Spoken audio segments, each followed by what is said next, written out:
Hello friends, ഇന്ന് വളരെ ഭംഗിയുള്ളൊരു ഹൈബ്രിഡിനെ പറ്റിയാണ് നമ്മൾ സംസാരിക്കാൻ പോകുന്നത്. ഓർക്കിഡുകളിൽ കാറ്റ്ലിയ വിഭാഗത്തിൽപ്പെടുന്ന ഒരു ഹൈബ്രിഡാണ് ഈ കാണുന്നത്. Cattleya Netrasiri Beauty into Yen Red Face Dark Angel എന്നുള്ളൊരു വലിയ പേരാണ് ഇതിനുള്ളത്. പേരിൻ്റെ അത്രയും കോംപ്ലക്സ് തന്നെ ഇതിൻ്റെ കളറ് പറയാനുമുണ്ട്. ബിക്കോസ് വളരെ മൾട്ടി കളേർഡ് പെറ്റൽസും സെപ്പൽസുമാണ്. സെപ്പൽസിൻ്റെ കളറും പെറ്റൽസിൻ്റെ കളറും രണ്ടും ഡിഫറെൻ്റാണ്. ഓരോ ദിവസം കഴിയുന്തോറും ഈ സെപ്പൽസിൻ്റെ ആ ഒരു വെൽവെറ്റ് ഷെയ്ഡ് ആ പെറ്റൽസിൽ വരും.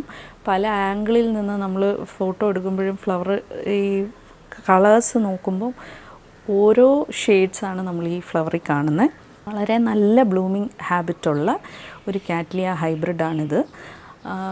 ഫ്രാഗ്രൻ്റാണ്, നോർമൽ കാറ്റ്ലിയാസിനെ പോലെ തന്നെ. ഒരു മൈൽഡ് റോസ് ടിൻറ്റ് വരുന്ന ഒരു ഫ്രാഗ്രൻസാണ് ഇതിൻ്റെ ഫ്ലവേഴ്സിനുള്ളത്. ഇതിൻ്റെ ഏറ്റവും വലിയ പ്രത്യേകത, നമുക്ക് ബഞ്ച് ഓഫ് ഫ്ലവേഴ്സ് സിംഗിൾ സ്പൈക്കിൽ നിന്ന് കിട്ടും. മൾട്ടിപ്പിൾ സ്പൈക്സിൽ നിന്ന് ഫ്ലവേഴ്സ് കിട്ടാറുണ്ട്. എല്ലാ പുതിയ ഷീറ്റിലും എനിക്ക് ഫ്ലവർ സ്പൈക്സ് തരുന്ന ഒരു പ്ലാന്റാണിത്. വളരെ നല്ല സ്റ്റേഡി ഗ്രോത്തുള്ള, വളരെ സ്ട്രോങ് ഗ്രോത്തുള്ള ഒരു പ്ലാന്റാണ്. ഇതിൻ്റെ ആ നട്രേസറിയുടെ ആ ഗ്ലോയിങ് ഹാബിറ്റും പിന്നെ ആ ഡാർക്ക് ഏഞ്ചലിൻ്റെ മെറൂൺ കളറിൻ്റെ ഒരു പർപ്പിളിഷ് മെറൂൺ കളർ കൂടി ചേർന്നപ്പോഴാണ് ആ ഒരു പെക്യൂലിയർ ലിപ്പ് കളറും ലിപ്പ് ഷേപ്പും കളറും ഈ ഫ്ലവറിന് കിട്ടിയിരിക്കുന്നത്. ഇത് ഫ്ലവർ ചെയ്യുന്നതിന് ഇതിന് സീസണൊന്നുമില്ല, ഓൾ സീസൺ ഫ്ലവറാണ്. എപ്പോഴാണോ നിങ്ങളുടെ ഒരു പുതിയ സ്യൂഡോ ബൾബ് മെച്യൂർ ആവുന്നത്, ആ മെച്യൂർ ആവുന്നതിൽ most of the time plant നല്ല വലിയ പ്ലാന്റ് ആണെങ്കിൽ മോസ്റ്റ് ഓഫ് ദ ടൈം നമുക്ക് ഫ്ലവേഴ്സ് കിട്ടും.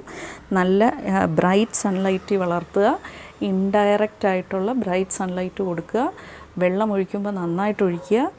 അടുത്ത വെള്ളം ഒഴിക്കുന്നതിന് മുമ്പ് ഞാൻ എപ്പോഴും പറയുന്ന പോലെ തന്നെ ഡ്രൈ പീരീഡ് ഒബ്സർവ് ചെയ്യുക. ഇത്രയും ചെയ്താൽ തന്നെ ഈ പ്ലാന്റ് നല്ല ഗ്രോത്ത് ഉണ്ടാവും. വീക്ക്ലി ഫെർട്ടിലൈസ് ചെയ്യാം, ബേസിക് ഫെർട്ടിലൈസേഴ്സ് കൊടുത്താൽ മതി.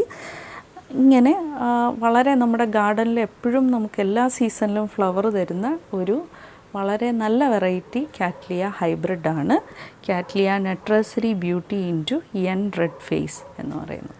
Thank you. അടുത്ത വീഡിയോയിൽ ഇനിയും കാണാം.